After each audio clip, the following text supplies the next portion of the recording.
Hi అండి, నమస్తే. Welcome back to our channel.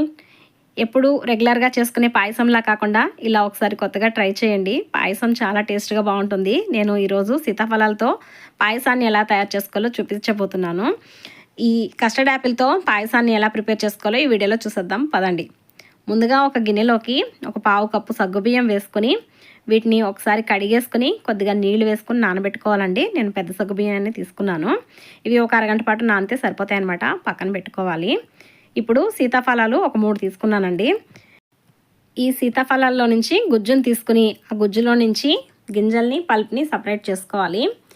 దీనికోసం ఒక గిన్నెలోకి ఇలా నేను సీతాఫలాల గుజ్జును తీసుకుంటున్నానండి. అంటే ఒక గిన్నె పైన ఒక చిల్లుల గిన్నెని పెట్టుకున్నాను. దానిలోకి ఈ గుజ్జు వేసుకుంటున్నాను. ఈ పల్పు తీసుకోవడానికి సింపుల్ వే ఏది ఉంటే దాని ప్రకారం మీరు తీసుకోవచ్చు. మీరు మిక్సీ జార్లో వేసుకుని ఒక్కొక్క పల్స్ ఇస్తూ కూడా తీసుకోవచ్చు. లేదు అంటే కనుక చాపర్ ఉంటే కనుక దాంట్లో కూడా వేసుకుని ఈ గుజ్జుని గింజల్ని సపరేట్ చేసుకోవచ్చు అండి. నేనైతే ఇలా సపరేట్ చేసుకుంటున్నాను. ఈ సీతాఫలాలు బాగా పండిని అయితే బాగుంటుందండి పాయసం. ఇలా గుజ్జంతా వేసేసుకున్నాక స్పూన్తో మనం ఇలా కలుపుకుంటూ ఉంటే కిందికి పల్పు వస్తుంది, పైన ఇలా గింజలు ఉంటాయి. దీన్ని కొంచెం స్పూన్ తోటి గట్టిగా ప్రెస్ చేసుకుంటే గింజలు అనేవి బయటకు వస్తాయి అన్నమాట. అప్పుడు మనం చక్కగా పల్ప్ని గింజల్ని సపరేట్ చేసేసుకోవచ్చు. చూడండి, నేనైతే ఇలా గింజల్ని తీసేసుకుంటున్నాను. ఇలా అంతా తీసేసుకుని పల్ప్ని తీసుకుని పక్కన పెట్టుకోవాలండి. మీకు ఇలా కాదు అనుకుంటే కనుక మీకు సింపుల్ వే ఏది ఉంటే కనుక దాని ప్రకారం చేసుకుని పల్ప్ని గింజల్ని సపరేట్ చేసుకోవచ్చు. ఇలా గుజ్జుని తీసేసుకుని పక్కన పెట్టుకోండి. ఇప్పుడు స్టవ్ మీద ఒక గిన్నె పెట్టుకుని దానిలోకి ఒక 1/2 లీటర్ వరకు పాలు పోస్తున్నానండి. ఈ పాలు ఒక పొంగు వచ్చేంత వరకు మరిగించుకోవాలి. ఇప్పుడు ఇలా ఒక పొంగు వచ్చిన తర్వాత మనం ముందుగా నానబెట్టుకున్నాం కదండి సగ్గుబియ్యం, ఆ సగ్గుబియ్యాన్ని వేసేసుకొని ఇలా కలుపుకుంటూ ఉడికించుకోవాలి. వీటిని అంటే మధ్య మధ్యలో కలుపుకుంటూ ఉడికించుకోవాలి. లేదు అంటే కనుక అడుగు పడతాయి సగ్గుబియ్యం.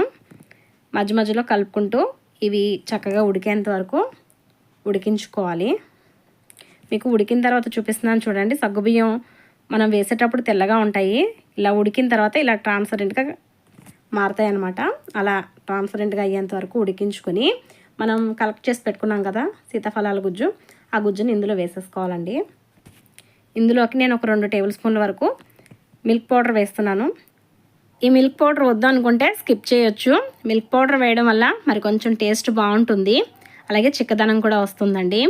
ఇది వేసుకుని ఒకసారి బాగా కలిపేసుకుని ఒక ఉడుకు వచ్చిన తర్వాత టేస్ట్కి సరిపడగా పంచదార వేసుకొని కలుపుకోవాలి. ఈ పాయసంలోకి పంచదార మరీ ఎక్కువైనా బాగోదు, అలానే మరీ తక్కువైనా బాగోదు. సమానంగా ఉంటే టేస్ట్ అయితే బాగుంటుంది. కాస్త యాలకుల పొడి కూడా వేసుకొని ఒకసారి అంతా కలిపేసుకొని స్టవ్ ఆపేసుకొని పక్కన పెట్టుకోండి. నేను ఇందులోకి కొద్దిగా జీడిపప్పు, బాదం పప్పు, కిస్మిస్, అలాగే సారపప్పు వేసి వేయించుకున్నాను. వీటిని నేతిలో వేయించుకునే ఈ డ్రై ఫ్రూట్స్ని ఈ పాయసంలో వేసి కలుపుకుంటున్నానండి.